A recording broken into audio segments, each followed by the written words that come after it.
Hello everyone. I've counted the votes, and the card that you wanted me to talk about most is the one and only... Hey pal, Trade Prince Gallywix here! Let's begin, shall we?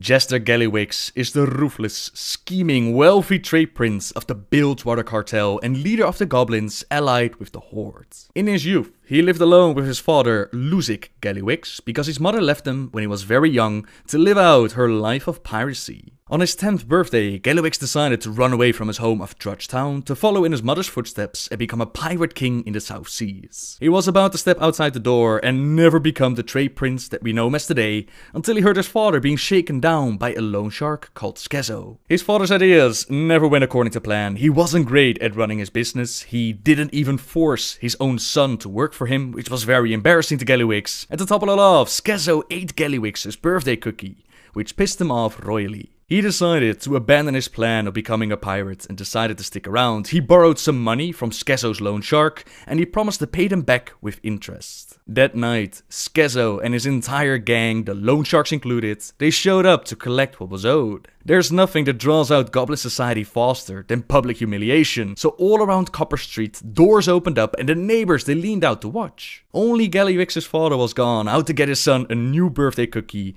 and Skezo asked for his money. Of course, Gallywix had his money ready, it was right in this bag, and the leader of the Copper Street gang, he took it without even counting the money, handed it over to his fellow gang member Lumpo, since the bag was extremely heavy. That would be the dynamite, Gallywix said, and before they knew it, the bomb stuffed under the cash went off. Skezo, his gang members, and the flaming money were now raining from the sky. Now, the future trade prince knew that this was only a temporary victory, and that soon enough, other gangs would come to fill the void. He knew action had to be taken, so in a week, he managed to convince, bribe, or threaten his father and half the businesses on the block to join his Copper Street conglomerate. He kept a cookie that the father gotten him as a reminder that no one was going to take what was his, no matter the cost. He would protect what was his own. Years passed, and Gallywix grew his empire, rubbed hands with the right people, did whatever it had to be done to claim the position of Trade Prince of the Bilgewater cartel. For this, he had to take down his predecessor, Trade Prince Meldy,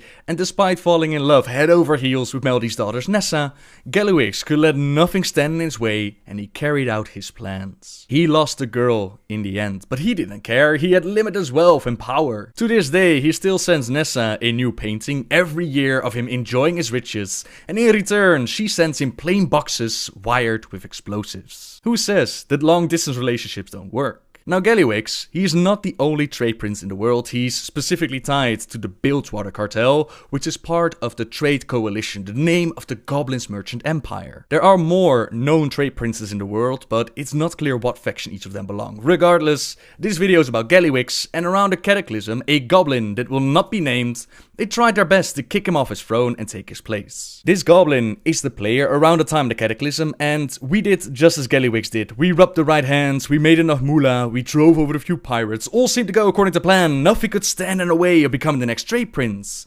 Nothing except for Deathwing showing up and causing Mount Kajaro to erupt. The island of Kazan had to be evacuated, and Gallywix was the only goblin with a ship. Anyone who wanted to leave the island had to pay up their life savings to buy a ticket, but in the end we got double-crossed and the trade prince turned his passengers into slaves. On the way to Azara, the goblins get caught up in a battle between the Alliance and the Horde. Miraculously, they survive their ship being blown up by the humans. Eventually, they meet up with Agra and the Horde, and in the end, the goblins save Thrall out of the hands of the Alliance. Together, they confronted and defeated Gallywix, but in a strange turn of events, Thrall decided to keep him on as a trade prince of the Bilgewater cartel, despite all the stuff that he did, despite trying to kill them, tried to pawn them off as slaves. Thrall decided to keep Gallywix on. The goblins joined the Horde, turned Azara into a symbol of the new faction, and Jester enjoyed his time within his new pleasure palace, even though he never seems to be around.